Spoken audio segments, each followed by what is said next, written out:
नवाज शरीफ और एस्टेब्लिशमेंट में फिर फड्डा, आसिफ जरदारी का प्लान तैयार। मोहम्मद मालिक की खबर ने तहलका मचा दिया।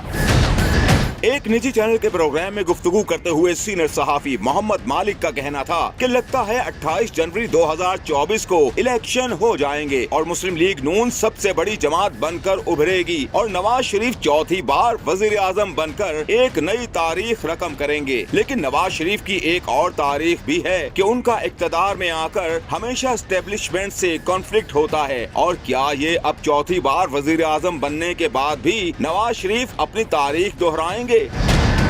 सीनियर सहाफी ने कहा कि मेरी इत्तलात के मुताबिक जहां पहले conflict civil military relation SAFC India Pakistan relation का था, अब उसमें एक नया कॉन्फ्लिक्ट बलोचिस्तान के हवाले से भी ऐड हो सकता है। सीनियर सहाफी ने कहा कि नवाज शरीफ की ख्वाहिश है कि इलेक्शन के बाद बलोचिस्तान में जो हुकूमत बनाई जाए तो किसी नेशनलिस्ट लीडर को लाया जाए, लेकिन दूसरे स्टेक होल्डर्स के ख्याल में ये मुनासिब नहीं होगा क्योंकि रेकोडिक और ग्वादर पोर्ट की वजह से बलोचिस्तान को इकोनॉमिक लाइफ लाइन के तौर पर देखा जा रहा है।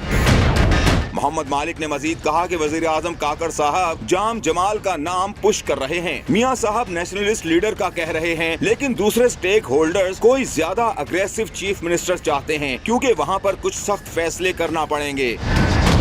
मोहम्मद मालिक का मजीद ये भी कहना था कि दूसरी तरफ पीपल्स पार्टी खुलकर मुखालफत में आ गई है मुस्लिम लीग नून और एस्टेब्लिशमेंट के खिलाफ क्योंकि उन्हें लगता है कि हमें वो हिस्सा नहीं मिल रहा जिसका वादा किया गया था। जरदारी साहब ने अपने टॉप लीडर्स के साथ मीटिंग की है और कहा है कि हमारा टारगेट 80 सीटें तो हैं और वो हम ले भी लेंगे, लेकिन अगर हमारे पास 20-25 सीटें भी हों तो तब भी हमारा ही डिसाइडिंग वोट होगा और हमारे से बात करनी होगी, इसलिए ज्यादा फिक्र करने की जरूरत नहीं है।